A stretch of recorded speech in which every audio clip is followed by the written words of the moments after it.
Hey, I am Jessie Fresh, and this is my guest, Miss Monday Jones. And as you might know, I am a sex and intimacy coach, and today we are opening the bedroom doors to Spiritual Kink. And we're going to be revealing what everyday people are doing in every episode so that you can get an understanding of what the hell is happening behind closed doors, so that you can discover what you've always desired, what you've always wanted are things that people are probably doing behind closed doors. And this is a permission slip for you to be fully yourself and to explore your full sexual nature. So twice a month, I'm opening my little black book of sexperts on a sizzling topic and broadcasting live here in the group. Then I'll post it on YouTube as well. So whether you're watching on YouTube or here, click like buttons and everything so that we can make sure that everyone gets to see this. So I work with women and couples to create a deep, intimate connection in my private practice. And this intimate connection is created with mind-blowing sexual pleasure. And I often hear that people are embarrassed of their desires, and therefore they hide their desires. My intention is with this show to let you know that you're not alone, that it's okay to explore. And since you don't know what's happening, we're going to open up the idea of what's possible in your sex life.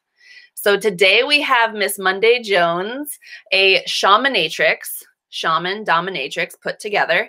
And we have known each other for quite some time. And I thought, oh my God, we need to talk about this. So Miss Monday Jones, would you please share with the viewers who you are and what you do? Yeah, thanks for having me. And I think this is such a great thing to do, by the way, Jessie. Yay, thank you. Like you're sexperts. So sharing all the sexy things. So I'm Monday Jones, and I have lived a BDSM and DS dynamic relationship longer than I've had the words to even express it, if that makes sense. I didn't even know what it was when I first started dabbling into this realm of play. And I'm going to say word play a lot. I do see it as a play, a form of playing.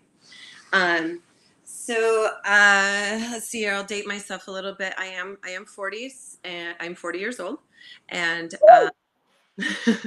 and my very first marriage at 19 years old or 18 years old was a DS dynamic. So that was where I first kind of started with it. And it's developed living that way through my 20s into my 30s. I decided to do it professionally as I gained more experience. Can you tell them what a DS dynamic is? A DS dynamic? Yeah. Oh yeah, it's a dominant submissive dynamic. So, and most of my relationships, it's been female led. I have done definitely the male led relationships, or even other female led relationships. But majority of them have been in this realm, and in my professional realm, I will say as well. I've done professional submission as well, but most of it's been in the dominant side. And then I have a 18-year relationship with Western medicine and a lifetime long relationship with Eastern medicine. It was how I was raised.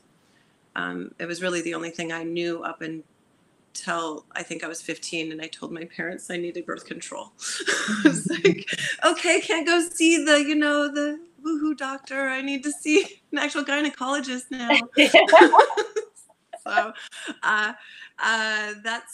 so I think having the aspect of, and then also having a very hands-on healing home where I was brought up with Reiki masters, massage therapists, and herbalists. I got it right there at the beginning. I got to learn all of the healing aspects and hands-on. And I knew that there was a question there, and I got off. Okay, I want to know where I was going, but yeah, there's a little bit of my history there. Great. And could you share with us what spiritual kink is for someone that's like, what? What is that? What is spiritual kink? Yeah. So I I feel like I'm all like lots of words and being all awkward and weird. I usually have a joint in my hand with these interviews as well. You So could. maybe I don't have my flow of my my marijuana helping me speak or something. How about I can share and then we can like popcorn with each other. Ooh, I like that. So Okay. share with me what you think is spiritual kink. Okay, so spiritual kink to me is, so kink is an experience of pushing towards what you feel is taboo and exploring what you feel is taboo. So that can be like some examples that I've explored are spanking, hair pulling, scratching. Recently I've found out that I really like compression. Like I like my whole body to be like swaddled, and I've been like, why do I like this? Why is this erotic?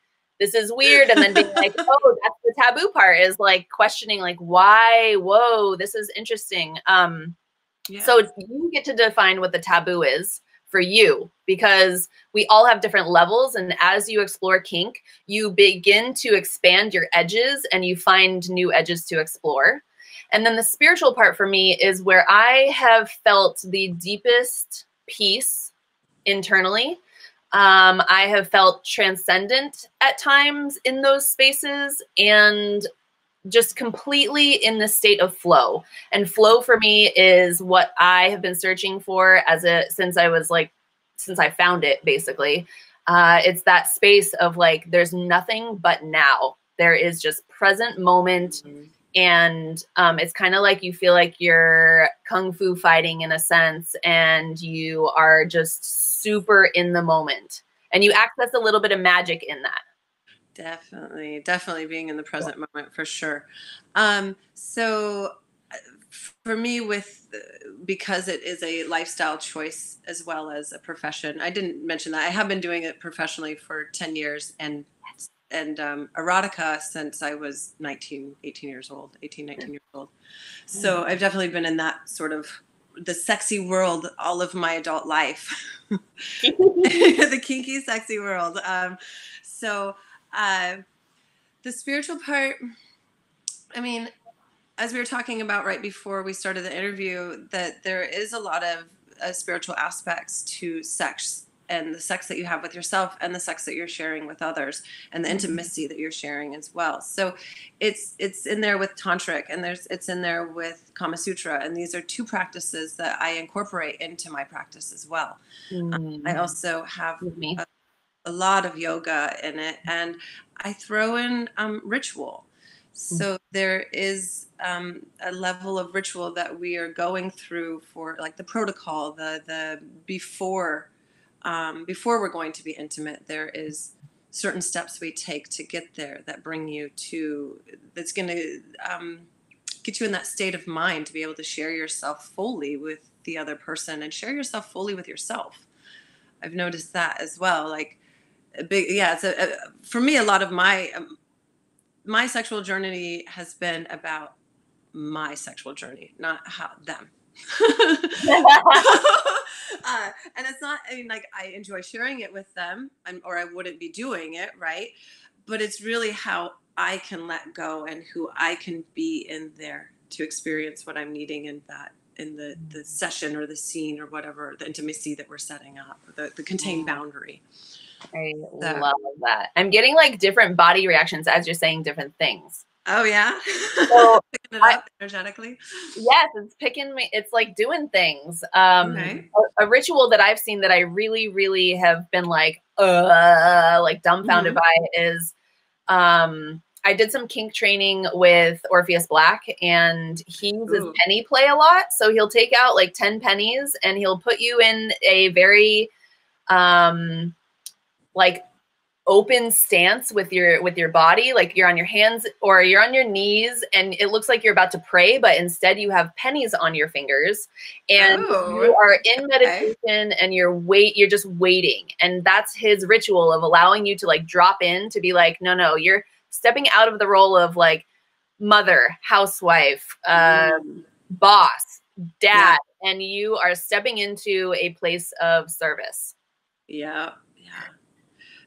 So that every day. I don't currently have a live-in partner with at this moment. Mhm. So I'll use examples with people who are coming to visit me or partners that are coming to visit. Mhm. If so, when I find out what their, let's say, I find out what it is that really gets them going. Is it the anticipation? Is it the actual play? Or is it the aftercare? So Mm. if I know that, if I know that, maybe it could be all three. So I try to balance it out between all three, of course, the Ooh. best I can. But if I know it's anticipation, I start bringing the ritual in before they even see me, before even our date is right. Mm. I'm asking them to do certain things with themselves to prep themselves. Uh, I'm asking, let's say, how graphic can I be on here? We're on Facebook. So you can uh, be, and we're going to be. the example I was about to use, I was like, ooh, whoops, that might not be a good one. But Well, we're in a private group, so as long as you we are in don't a say private group. certain Okay, words. okay, good. Yeah, Okay, my good. grandma's not So watching. let's say that one of the things that we're going to I have intentions to engage with them in the actual play session is pegging. Let's use that as an example, or so some sort of anal stimulation. So of course the ritual beforehand is going to be some sort of protocol on how to prep themselves for that, so that it's a lot more easier ease with it, Mm-hmm. if that's what they're looking for. Some of them do like it rough, but and I will ask them to prep in some other ways. Maybe they'll write me letters of what their desires are, or maybe we'll have a couple phone calls beforehand, or they have to run a couple errands for me. These little tasks, right? These little, but to them it's huge. To them it's like, oh, I'm serving my mistress. I'm bringing her joy, and for them, it's bringing them joy because they're doing service. Mm-hmm. So you got to, and there's a ritual thrown into it. It's the dom telling them what to do, them receiving the information and processing it. How are they going to execute it? So then, let's say if the play is really their big thing, then of course I put all the ritual into the play, and there's very little bit in the build up. One of my favorite things that I do to put them into their space is making them kneel as long as possible. And they just kneel there. And I was raised Catholic, so I don't know anybody else that they can resonate with the kneeling. Yes. But I definitely remember kneeling a lot. So, Hail Marys. There's something specific about that position, though, that makes definitely. us like enter into a spiritual place. Oh, definitely. Them being in the view, right? The view of seeing me be higher than them. That's setting them into the certain headspace right there. They are feeling their knees, right? And so that's going to hopefully get them into the headspace of letting go of some of those other thoughts of the day that they just went through, the week that they just had, or whatever. And then I usually have some sort of touch. I bring in all the senses as possible, as much as I possibly can, like with touch, my breath, like the smell of my breath, the smell of my skin, the voice, the stimulation, and let me see, whatever else I can think of here. Sound. What was that? Sound, definitely the sound of the voice. And then I ask them to surrender themselves to me, and I ask for full consent to do as I wish. And usually, depending on the person, it can take them anywhere from 5 to 15 minutes to drop, to finally let go. And sometimes they come in and out of it, that I have to keep bringing them back to that space of euphoric. I don't know what did you say? Presence. I loved how you're like, I'm in the present moment. So bringing them there. I do. And then if aftercare is their thing, then I put all the ritual in the aftercare. Maybe it's that they need ice cream. Maybe they need cuddles. Maybe they, or maybe they need a hot bath. And then I'm the one drawing the bath for them. So then that service part of me gets fulfilled, because I got to do whatever I wanted to you while you were in this yummy headspace. and now let me take care of you. And I put the emphasis there. That sounds very loving, that having that care and having that dynamic sounds like it's full of love. And I want to like provide that perspective to others that might be like, whoa, I have no idea what this is. Like, what even is pegging? What? Like, it's just like making their face melt a little bit, possibly. Yeah. That like, this is practicing power dynamics where there's a lot of care and focus and presence. It's a huge act of love in both dynamics. Oh yeah. Yes, definitely. And then with me bringing in the healing aspect, I mean, I'm bringing in energy work and body work into this as well. So I know the places on their body where the pressure points that I'm pushing. I know what the reactions are that I'm getting on different levels, the emotional level just as much as the physical level. So if I know that this person is dealing with a lot of grief or a lot of guilt, then in the scene and in the session, I'm going to be incorporating impact play into those areas of the body. And again, like this, I think there's a misperception that a lot of people think it's that BDSM and these DS dynamics are only pain and like sadomasoch or sadist and masochist style. Like, yes, that is a dynamic. And yes, I definitely like my S&M, but there's a lot more to it than pain. It's the connection. It's the intimacy that you're feeling on a very wide spectrum of emotions that you hopefully are in a safe containment to experience and express with a partner that's going to allow that wide spectrum of emotions. So, and you also have to realize that even though we think that like pinching is painful, right? Or biting is painful, when we're in this space that we go into, like this drop that you were saying, this subspace that people call it, this certain kind of headspace that they get into, they're so in the present moment. And I'm going to speak for me and what people have shared with me, right? Is that I like when I get bit and when I'm in that moment, it feels fucking good. So it's like, it's not even a pain. But if somebody would have just came up to me and bit me while I was like doing dishes, I'd be like, what the fuck? That hurt. Why'd you do that? Yes. But yeah, so they have to remember that the perceptive in our mind is different when we're in these kinds of these spaces, these safe containments.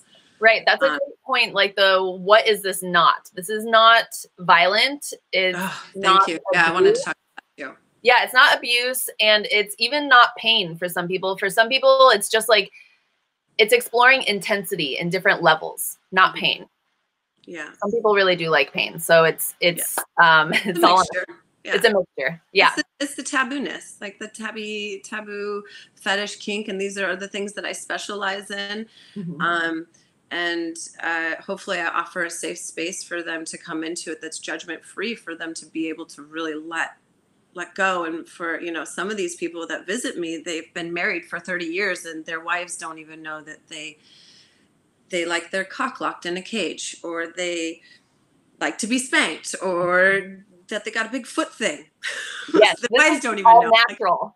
Yeah, I mean, like, I literally feel like I'm the key holder to so many secrets. Well, let's talk about that part. There's a huge part of, so in my work, there's a specific framework that I use, the erotic blueprints, to share with people what it is and how to understand their erotic wiring. And the kinky blueprint is the blueprint that is known for having the most secrets and the most hiding and the most shame associated with it, because we are like, oh, I like that, or I don't even know what I like, and therefore I block it out. Or there's like there's a sense of denial because of like, how can I own that? Who does that make me if I own that that's my desire? Yep. Yeah. Someone said we wondered if that's what those keys were. All sorts of keys here. Yeah, I like the that you were adding about the abuse. Like, I've also heard like this is a subculture that just hides abuse, or neglect in relationships, or something along those lines, right? And for me,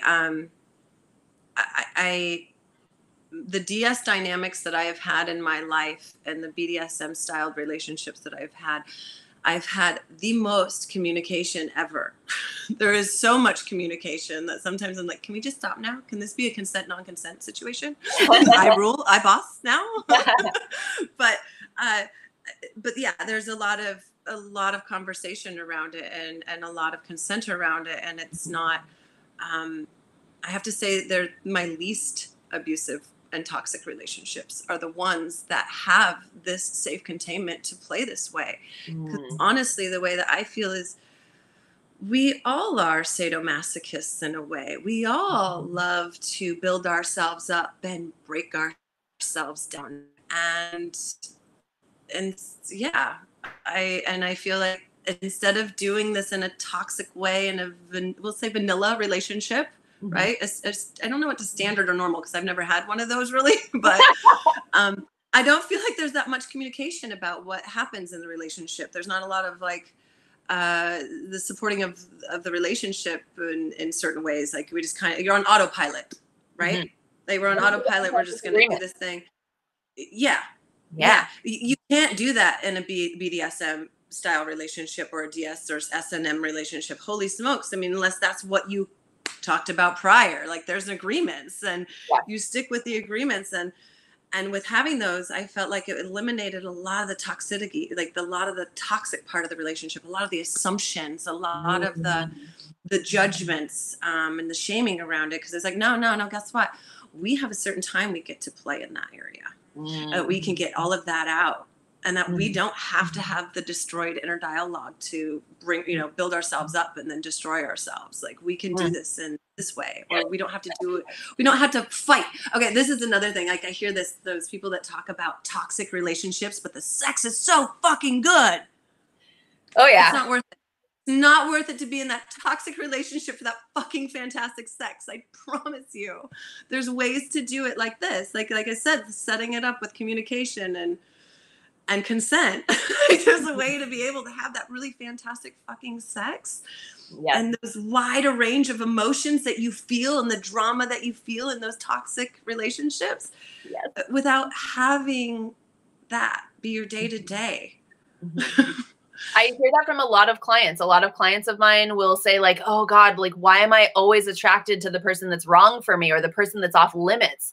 And we break down those dynamics of like, okay, first of all, there's arousal introduced into that because you love anticipation. So the idea of them like waiting and not knowing, that really feeds their desire and their arousal. And then the like, no, you shouldn't really be sleeping with your ex at this moment. And that no feeling of like, oh God, this is so wrong, can be something that's fulfilled in kink. So doing that in a healthy way is really important. Oh my God. And catching it when it's unconscious can be really helpful to be like, oh shit, this is feeding my arousal in so many different ways. How can I cultivate this in a way that's really intentional? And hot. Yeah, that's great. And I'm glad that you're having that conversation with your clients. Yeah, of course. I want to talk about safe outlets for this that like I don't feel like people know about. I mean, we all want to feel. We all want to have this wide spectrum of emotions. We all want to know how to be present. Yes, we do. And when you were talking about the sadomasochism the other day, I was working out and I was like, oh, like some people really get off on like really like ripping their muscles apart while they're working out. And I was like, this is pretty like on the spectrum of kink. And then, you know, I'm thinking of all the different things that we do where it's painful or there's some kind of edge or taboo play. It's all wired in us. It's just like a playing field of where you want to choose to dabble.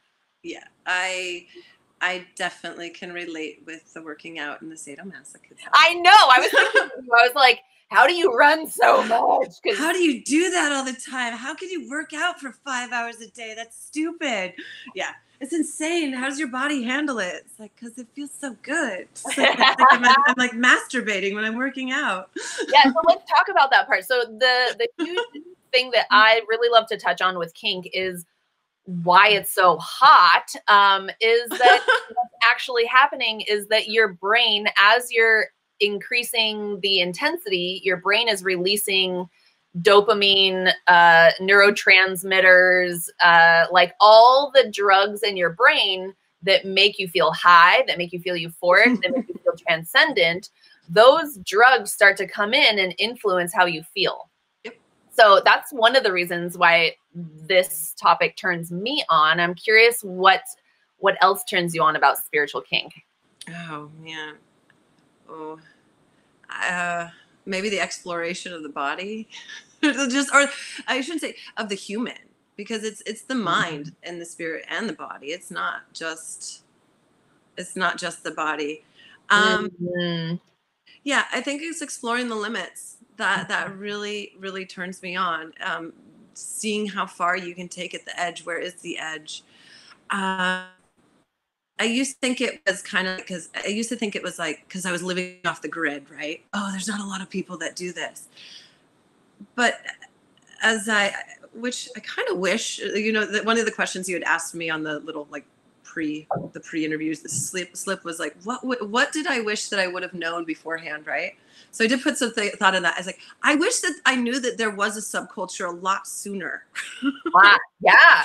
Because I feel like I went through my teenage years because boyfriends, sorry, boyfriends and girlfriends out there, if you hear this, like they had to have thought I was just the most bizarrest person when I was like, ooh, can I do that?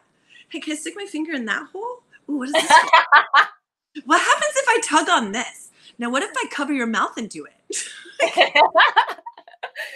Let's talk about like the curiosity, the little curiosity with it, and like how far can I take it, and where can I push it, and what will this person allow me to do, or what will I allow them to let them do to me? Like, oh my gosh.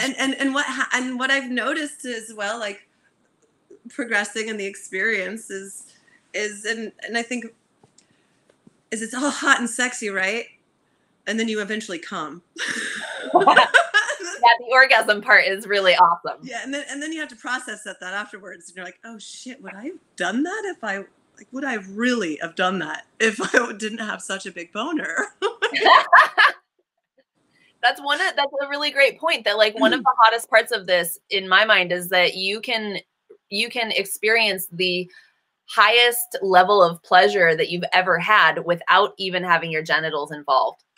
Oh my God. Yeah. Yes. and people don't, I mean, I have had full-on relationships with people for years and years without any sort of sexual penetration, and have still considered it sex. And still do. I mean, I have a girlfriend today that we do not have sexual, like any sort of genital sex, but it is all sex. When we get together, it's all sex. I love that. I realized that one other thing that I really love about spiritual kink is that there are moments, there's moments where you're like talking to God, and those are the moments in my mind where, whether you're religious or not, we've had these experiences possibly of being like, oh God, oh God, oh God. And in my mind, that is a combination of it's the unity of the mind, body, and spirit. And like you're talking to God, like that's the part of me that feels like that's spiritual. That like, if you are talking and calling out to God, even if you don't follow God or you don't believe in God, like, you're connected to something. Something, a higher power. I mean, I usually just try to remind them when they're calling me God in the session that it's like, no, it's Miss Jones. Yes. It's Monday. Love that. But yeah, I mean, that is definitely when it can take you to that other world. I mean, that is a spiritual experience. Mm-hmm. And it can happen in so many different levels. I choose to do it as well in different levels in my life, but sex is something that I'm making a living off of now as well. You know, like turn your passion into money. Yes. So, yeah. But yeah, there's taking you to that realm it's a whole different level of experience and spirituality that you're reaching. I love it in the chat box. It's like, preach. Yes. Divine conversation. Yes. So I want to get into like what advice we would both give to someone that's like, okay, this all sounds hot. Like, how do we even, where do I start? And I want to speak also to the people that are like, okay, what is DS? What is pegging? What is like we got to start at like, where's the code list? Yeah, right. The kink list, right? Yes. So, we have some resources for you to use as well after this. So you'll be able to get some code words in there. Yeah. One of my favorite sites that I got introduced to is FetLife. Yes. Yeah.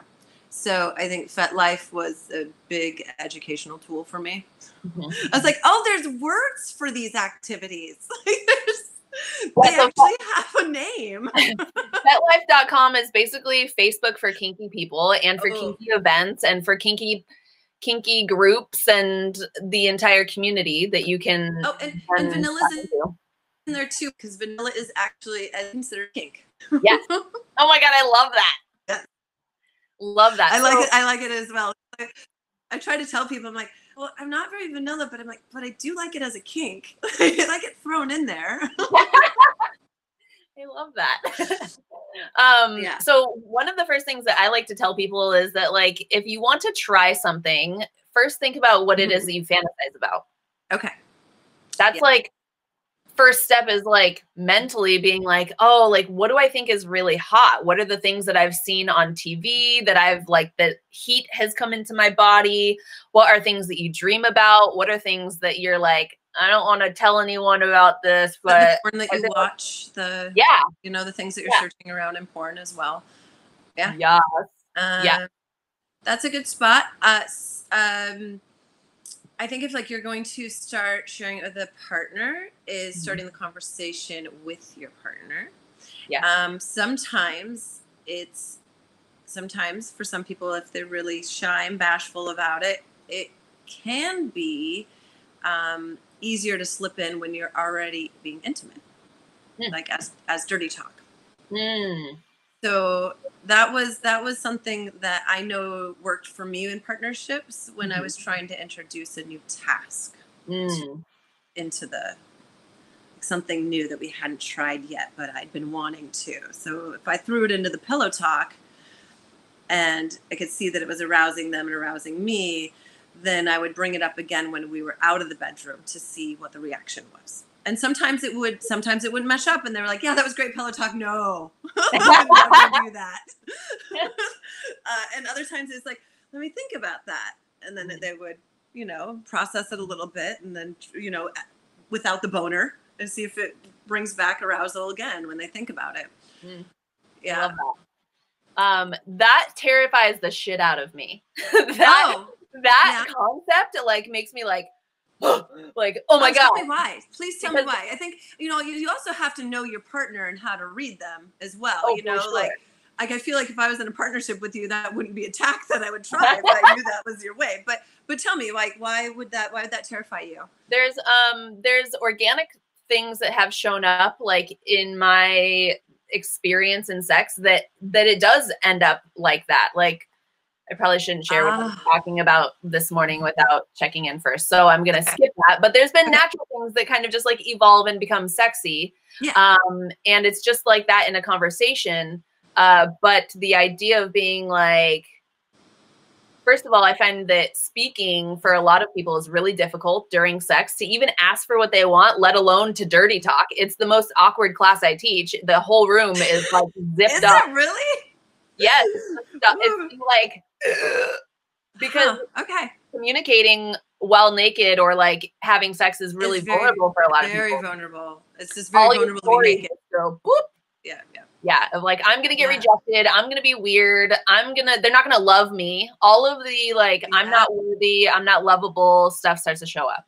Yeah, then I would definitely say with that, the advice that I just gave you, definitely, I mean, like, or with my tactic, like you definitely need to know your partner. For sure. Yeah, yeah. And again, like I feel like the only times I've ever brought it up were partners that I knew that that would be a good area to bring it up. But you're right. Some people are just too vulnerable when they're naked to even go there, and that the conversation does need to happen with the clothes on prior. And yeah, and I do think that there's, like I just pointed out to you, like there's so much arousal happening and happening and happening, and then you come and then you're like, oh shit, what did I just do? And then you have to process all of it. And you're like, I would have never done that if I wasn't, you know, if I wasn't in that situation, right? Or you would think you would have never done it if you weren't in that situation. So yeah, and it's, granted, you probably have that anyways in life, because that's just how life goes. We do things, that's how we learn and grow, right? Of course, yeah. Yeah. Maybe not for the first time around. I will say, like, if it is something new for you, it's probably going to be awkward. Totally. I mean, that's just how it goes until you find the groove and the flow and what works. I think also studying is super important. Like going, like if you're like studying, like going, if you're like, I just don't know, but I want that, to be like, hey, let me look up a class, or let me YouTube how to. Of like, what's your personality like? You know, I mean, like my personality is totally hands-on. Yes, and I can tell. But what I did when I wanted to be a professional dominatrix is I went and booked an appointment with a professional dominatrix. Yes. It's like, I guess I gotta go see what this is about. That's a great resource. Like if people are like, oh, I don't know how I'd ever experience this, they can come to you. Firsthand, like skilled experience. Yeah, firsthand. Yes, definitely. And I actually have to say, I didn't even know that this was a career until somebody had like shared it with me 10 years ago. I was like, oh fuck, like, people really do that. Yeah, I guess that is a job, isn't it? But and I think, and I've even have shared when newbies come to me, I share with them, like, I did the same thing. And even when I have like virgins come to me, I share with them, I'm like, I wish I would have went and saw a professional when I was a virgin. It would have eliminated some of the fucking emotional shit that you process with that other person. Like there's this level of the personal, or like the professional client level, that able to, I don't know, offers this different kind of safety zone. For sure. And couples can see DOMs together if they're wanting to like figure it out together. That is. You just made my whole body shiver. Those are like my favorite, by the way. Oh my gosh. I love helping couples navigate through alternative relationships. And that's even multiple partners to DSSM, BDSM style relationships, kinky, even just any sort of alternative relationship. I'm like, yes. And I don't, it doesn't matter if it's female or male led. I'm helping them both find their voice, really. And that's what I'm coming in there to do, is help them find their voices and how to and move forward in the relationship, and build structure around it. But I do have to say I am partial to female led relationships, just because I 80% of my life has been female-led relationships. I mean, even as a child, I watched a very dominant mother, you know, just run the household and wear the pants. Why my dad probably wore panties. I'm sure. So I mean, that's what I saw and what I resonate with the most, and feel like I'm very confident in that area. So I feel like I'm the most vulnerable when I'm doing the submission part. For sure. Yeah. Yes. I hear a lot of my clients that are, that have a lot of power in their day to day really want to let go. They want to not be in their heads. They want to fully receive, or just, they want some peace of mind somehow. And sometimes that only looks like being able to surrender, or being in that place of power where you are like conducting the space. Yeah. So I want to give people some tips of like, what do I do? So baby steps, like first starting with maybe looking into the how-tos, or even having a conversation with your Google's partner. a great resource. What is? Google. Just Google. Yeah, totally Google it. I feel like I learned a lot of the coding from Googling. Okay, there's probably a whole list of code, like all the. So FetLife has, I want to say they even have more fetishes and kinks on there than they even need to. Yes, but sure. Yes, and they even have the definitions on there. So that's, yeah. Of course. I'm also going to share a document that I have that's all about creating the boundaries that you want to play in. And it looked very long. And part of what Miss Monday was saying is that a lot of negotiation in kink is a lot of communication. And that's just a part of it, to figure out how much safety you can build into the practice of what you're doing, so that both people feel completely secure stepping into it without any fear or judgment or anything that would hold them back. So I'm going to provide that to you in the Opening the Bedroom Doors group. And then I also just want to give you like some tips of like what not to do. So one thing that I want to caution people is not to pull out these ideas when you're altered, meaning if you're like already aroused and you're like, oh, I want to introduce this big new topic. No. That's not the advice we want to give you. Also, when you're drunk or when you are using any kind of drugs that impair the sensation of your body. I've heard some really bad stories of like, oh, I took a bunch of painkillers and then I did a lot of impact play and then I couldn't sit down for days. So making sure that when you begin playing in this, and some would argue all the time, that you stay sober. Any other things that you can I'm highly uncomfortable when there's play party events with alcohol involved, personally. Yeah, I agree. So yeah, it's a very touchy.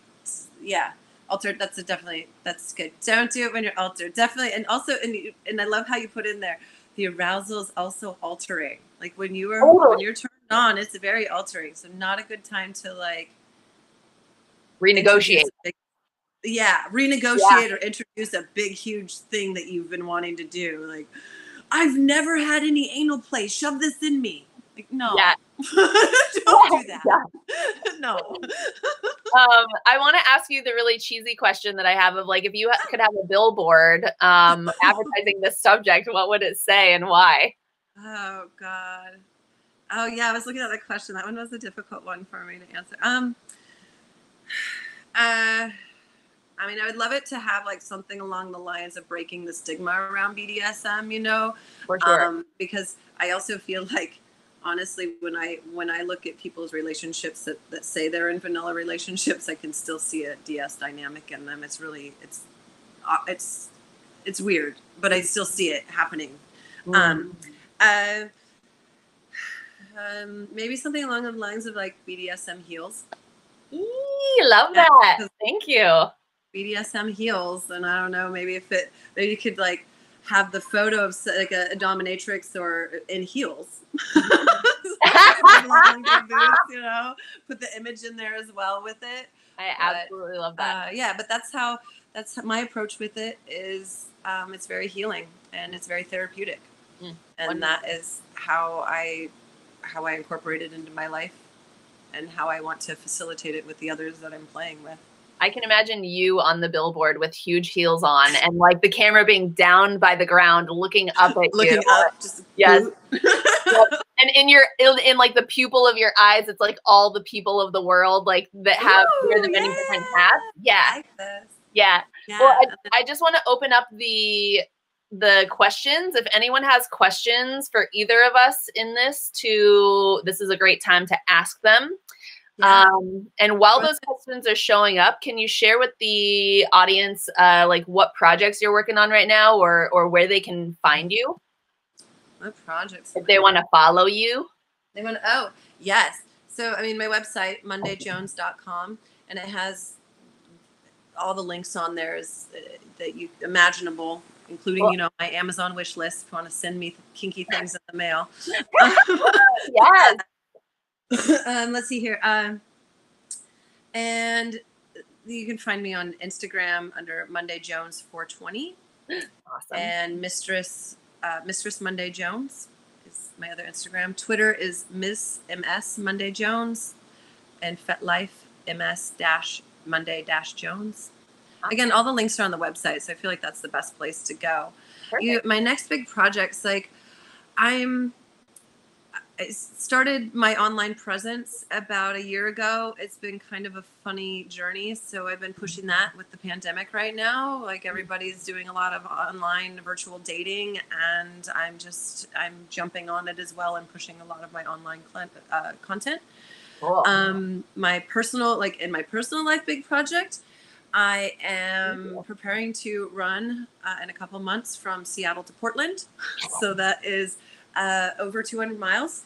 And I will be doing it in 4 to 5 days. We'll see how that pans out, but that is just a practice run, and for me to be running across the country.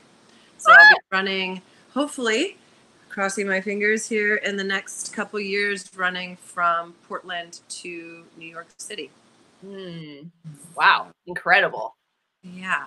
And this year, like my other big project around that is just trying to collect and accumulate the funding around it, because it's a big journey. Sure, it's not gonna be free. It's your Forrest Gump journey.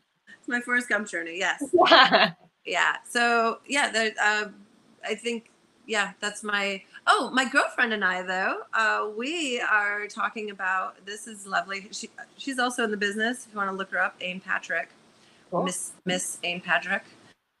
And she and I are starting getting in the beginning process of starting a documentary series, or a mini series, around conversations with mistresses and professional dominatrix. So basically the concept is mistress dinners with their submissives, and open conversation around it. And and about our lives, like, because most of these people that I interact with, this isn't just their professional life. This is they're doing this lifestyle as well. So it's fun to hear the stories. Beautiful. Yeah. Thank you. So I see a question. What do you find most joyful about being a dom? I'm the boss. I like being the boss. I've always felt like, the boss is pretty good. I've always felt like I've had a good grasp of reading people, being an empath. I've been able to, have that talent of reading them and being able to tell them or share with them how they can change their lives for the better. So that's my favorite thing about being a dom, is that these people give me permission. They give me permission to do this. They consent to do as I wish and change their lives for the better. So beautiful. I was trying to think, like, the times that I've stepped into a dom space, because we've had this conversation before where we both have played in submissive and dominant roles, and my favorite part is exactly that, like being able to use all of my spidey senses to, because I have the sex coaching background too, of really getting into like the deepest part of someone's mind and body, to then like lead them through an experience that's full of pleasure and healing. And it's basically me listening to them while I'm getting to be creative. Yep. That part is such a turn on. So great. Yes. That's beautiful. Yeah, you have a lot of spidey senses too, and keen instincts. So and I feel like it's a big key when you are facilitating. I mean, some of these are really, I play on a very wide spectrum, and I have to say some of the scenes that I have are very risky and heavy. I'm glad I have a medical background to be able to go there with those scenes. So having those spidey sense really come in handy. And especially when somebody's altered in that subspace, being able to read them and not push them too far, knowing just how far to take them and pull them back. And of course I think that takes years of experience. You can't just have that as instinct right away, but it takes building up that with the relationship that you're in, and knowing yourself. I have to say, like, I didn't point out a lot of this is about the relationship with self. and how well you know yourself is how well and confident you're gonna be able to facilitate the scenes as a dom. Love that. I love that. Thank you so much. So just to let y'all know, we're kind of wrapping up the interview, but if you're watching this on YouTube or if you're watching it here, make sure to press the like button so that you then get to help spread this information to others. And for our next episode, we're talking about embracing your inner masculine and feminine and what it means to be feminine and masculine and how to connect to your authentic expression of those qualities and overcoming gender expectations in the bedroom. So that's with Tara Anderson. That is Friday, May 15th from 4:30 to 5:30 p.m. We're going to start trying to do these later so that more people can catch them. For me, that's a good idea. Yay, awesome. I'm like, it's quarantine. We still need later times on Fridays. But if you are available tonight and you want a hot date night with yourself or with someone else, I'm teaching a class, the Pleasure Mastery Workshop, where I'm teaching people about their erotic blueprint. There's a really hot demo in that, and you can participate live anywhere. So that is going to be tonight at 7 p.m. But make sure you get your tickets beforehand. I'll put the information in our group, and I look forward to seeing y'all soon. Thank you so much for this interview. It's so fun. Thank you.